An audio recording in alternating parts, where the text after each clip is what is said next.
Alright, so welcome back everybody. So for this video, I'm going to be talking about deep vents, more in-depth strategy of deep vents. So if you have at least watched a how to play video or read the rulebook of how the game works and functions, then this is a video that you're definitely going to want to watch. Because in this game, there's a lot going on, and if you don't know the strategy involved in the game, you're probably going to be spending a lot of time with the rulebook in your nose while you play, because there's a lot going on with this game. There's a lot of depth to this game. Now, if you watch this video, or if you've played this game enough to understand most of the mechanics of how most of the wildlife that live down there in the depths of the ocean actually work in this game, then you won't have to look at the rulebook for every single little thing. But most likely, especially if this is the first time you've played the game or haven't played it at all, you're going to be spending a lot of time looking at the rulebook and trying to figure out how all of the different hex tiles work in the game. So I've broken it down into three categories. There's passive, the passive category, the defensive category, and the aggressive category. Now, there are more tiles in the aggressive category than the other two categories combined.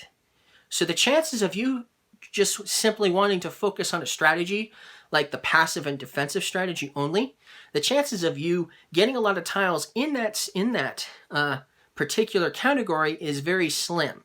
It is possible, but not probable, you're still going to end up with some aggressive tiles in your ecosystem, okay? Now, even though you're building an ecosystem down there in the depths of the ocean, and you want to try to gather as much Archaea as you can get, so that way you can have the most points, more points than your opponents, what most likely is going to be the case is the way you win this game is by attacking your opponents a lot and having them lose a lot of Archaea in the process. That's probably what I would have to say is the most thematic sense of the game, and is probably going to help you win the game the most. Unless, of course, your opponents can get one of those few good tiles that allow them to build up a lot of Archaea and put them into their personal supply. If they get those, then there's a good chance that they could win without mustering a single attack against a single opponent. And of course, in this game, when you attack a player, you're not attacking just one player. You're attacking all of the players at the same time. Just like with Dominion, you get an attack card. That attack card hits every opponent unless they have like a moat or something, right? But this game, everybody is going to get hit by the attack, and some attacks can do more damage to certain players than others, obviously. But everyone at least is going to get attacked. Unlike in Risk, you choose which opponent you want to attack, and then in the sets can even sort of team up on other opponents in Risk. That's why I have to say Risk is more aggressive than this game. Because in this game, you attack everybody. You're not singling out somebody you like more. Okay, you attack everybody at the same time. They get hit by the same attack. While in Risk, you can choose which person you're going to attack, and you can even team up secretly with other players and, you know, just pretty much take out an opponent out of the game. Which is why I liken this game to Risk, because in the same way you can remove an opponent in Risk by basically wiping them out, you can also remove an opponent in Deep Vents and kick them out of the game as well. That is also possible, but most likely only possible in a 4-player game. So let's get started. Let me show you guys all the different strategies involved with these tiles and how they function and work.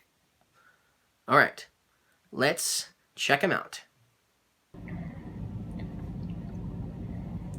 So these tiles here these are for the passive category. So these are the tiles, the different tiles you can come across that will work for you if you're trying to focus on a more passive strategy. So if you see one of these show up, you might want to try to go for it if you're trying to basically gather as much Archaea to your personal supply as you can. These are the ones you're going to want to try to go after the most. Now, not all of these are actually going to be easy to put Archaea into your supply. In fact, this one here, the lanternfish, you cannot add Archaea to your supply with the lanternfish, okay? I put it in this category though because it's still passive. it does not really work. It does not attack players, okay? It does not attack. It's not defensive in the sense that you can get seashells with it, so it's not defensive. So it's more passive because there's not much going on with it, because there's no aggressive tendency and no defensive strategy going on with it. But you're not going to get Archaea into your supply with this one here. Also, so that's the lanternfish. Also, the isopod swarm, you can get Archaea from the isopod swarm and put them into your supply. So if there's some Archaea sitting on the isopod swarm and you decide to trigger this effect, this isopod swarm's effect, you might get an Archaea or more to be put into your supply. But obviously not so much Archaea and not likely to happen very often. So in fact, these two here I would not recommend playing with in your first few games. So if you remove them from the equation, you actually only have a total of 5 different tiles out there that will focus on a passive strategy. And this deep vent is what you start with. So you are not going to get any more deep vents. But there are some that are very similar to deep vent. This white smoker is basically just like deep vent. It will do everything deep vent does. The only difference is with the white smoker is that there's no bioluminescence tag on it, okay? There's a lot of tiles that revolve around how much Archaea you get based on the number of heat, adjacent rock, and adjacent bioluminescence adjacent to those particular tiles. And the deep vents has all 3, but the white smoker does not. It does not have the bioluminescence. That is the only difference between the white smoker and the deep vent. But basically, with the deep vent and the white smoker, whenever you do grow, you're going to add 2 Archaea to them. And every time you do grow again, you're going to add 2 more Archaea to the white smoker and to the deep vents. At some point, you're going to want to trigger, for sure, because that's the point of these 2 particular, especially. And so when you decide to trigger, you just get to take off all of the Archaea and add them to your supply, okay? So now you've got a whole lot more in your supply, which means at the end of the game, you're going to have some extra points, probably, if they're still around. If your opponents didn't attack you very much and you were able to keep them all. But that's basically how those 2 work. And that's the point of these tiles, is to try to basically grow a lot of Archaea on these tiles and then add them to your supply, your personal little supply of Archaea. That's the point of working with these particular tiles here. Okay, so the black smoker here, this one is a little bit different from these 2, and there's a lot more going on with this. But when you choose to grow with the black smoker, you're actually going to get 3 Archaea onto the black smoker every time you choose to grow, which is obviously pretty powerful, because these can only do 2, while this one is doing 3 Archaea, which is pretty powerful. But when you decide that you're going to trigger with the black smoker, you're going to move. You're actually going to spend 2 of these Archaea. So you actually have to spend you have to pay up 2 Archaea to the general supply to activate its trigger, and then its trigger effect is going to let you move all the remaining Archaea on this hex to your personal supply. So obviously you're going to want to wait until you can get lots of Archaea onto the black smoker, maybe 9, for instance. And then you can add like maybe 7 to your supply if that was the case. But then that's not all this does. You also get to add 1 Archaea. You get to add 1 Archaea from the general supply to all adjacent hexes. And so in this sense, the deep vent and the white smoker is adjacent to the black smoker, so they would get 1 more Archaea each. But that's how the black smoker is going to work. It's going to basically allow you to pay a couple of Archaea after you've grown a lot of Archaea on the black smoker. Then you get to keep the rest of it. And then you get to spread more Archaea from the general supply to all of the adjacent tiles that surround the black smoker. So obviously surrounding it is with as many as you can is going to allow you to get even more archaea to the other hex tiles that surround it. But that's basically how the black smoker is going to work. Now the towering smoker is going to be obviously also different as well. First of all, the towering smoker here, it is going to have this little clear cube here once you obtain it, and it's going to go right here on the first little tract here, okay? The growth ability of the towering smoker is, depending on where this cube is how much archaea you get to grow onto the towering smoker. So the first time, you're only going to get one, obviously, one archaea. That's how much you're going to get with the growth of the towering smoker.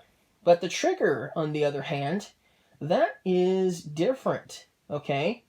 So, with the towering smoker's trigger is you actually get to move all of the archaea that are sitting on the towering smoker. You get to move them to your supply, which is nice. But you're probably thinking, I'm only going to get to add one, so maybe we'll just keep doing grow until we get a few archaea sitting on the towering smoker. That's probably what you're thinking, right? Well, actually, it's not the best move.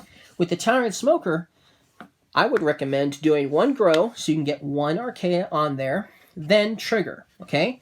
Your trigger will then allow you to take the one archaea off and you'll get to add it to your supply. But you'll also get to move the clear cube up one. So now it's on 3 instead. And then the next time you do grow, because it's on 3, you're going to grow 3 archaea onto your towering smoker. And then the next time you trigger, you get to add the 3 that are sitting on your towering smoker to your supply. And then this will go up to the next one. Ooh, now it's a 6. So the next time you do it, you're going to get 6 archaea. That is powerful. Now you'll have 6 sitting on this tile. And obviously, you're going to want to trigger the next time, which will then allow you to get, obviously more archaea. And then this will go up to the last spot, which is 10. Powerful, right? 10 archaea. Woo! That is powerful. So this is definitely one of the best ones you can get, especially if you are planning on a more passive strategy. This one is the one to get because it is going to help you get tons of archaea to your supply. This one, these two are really good to get. The glowing Medusa is also very useful to get as well because it's, especially if you're playing with a lot of players, it is very useful. So how does the glowing Medusa, how does this one work? Okay, well, to explain the glowing Medusa, first we should explain how you're going to get archaean on to your glowing Medusa. This one is a little bit harder to understand, and if you need to look at the rule book, you'll probably be looking at the rule book for this one. Okay, so this one, because this one's a little bit harder to understand. But with the glowing Medusa, you are going to get 1 archaea each, okay, for each of your opponent's hexes with archaea equal to or greater than the number of players. Well, what does that mean? Okay, well, let's add some more players here. Let's say this is a player right here. Okay, this is a player. These are their 3 hexes that they have. Yes, I know there should be probably a deep vents involved, but for this example, this is what they've got, okay? Maybe their deep vents was decimated or something like that. Who knows? But anyways, that's what they have here, okay? So, let's say you're playing with 2 players. Let's say you're playing with 2 players. You're player 1, this is player 2, okay? That means that for each tile your opponents have, for each tile your opponent, as in one opponent, for each tile that has at least 2 archaea or more is going to get you 1 archaea. So in this sense, player 2 here has 2 tiles with 2 archaea on each of them. So the glowing Medusa is going to produce and grow 1, 2. And this one obviously isn't going to produce enough for 3. So it's only going to get 2. But if there was 1 on this as well, then it's going to produce 3 every time you do growth. So that's a no-brainer. So obviously more players might mean you might have more growing here on the Glowing Medusa. You might get more Archaea for that. Now here's the thing. If, for instance, you're playing with 3 players, then it would have to be 3 Archaea on each of the hexes for you to obtain 1 Archaea for each hex that has 3. And if you're playing with 4 players, that means there has to be 4 Archaea on each tile to get 1 Archaea per tile that has 4 Archaea on it. So it's contingent on the players. How many players are playing the game means how many Archaea must be on your opponent's hexes to get 1 Archaea per tile that has that much on it. But that's basically how Glowing Medusa works. So that is obviously more easier to understand. But the rulebook doesn't really specify that very well. And that's one thing about this game, is the rulebook doesn't quite really explain it in depth as much as I would prefer. But that's how the Glowing Medusa works. That's how it is going to work.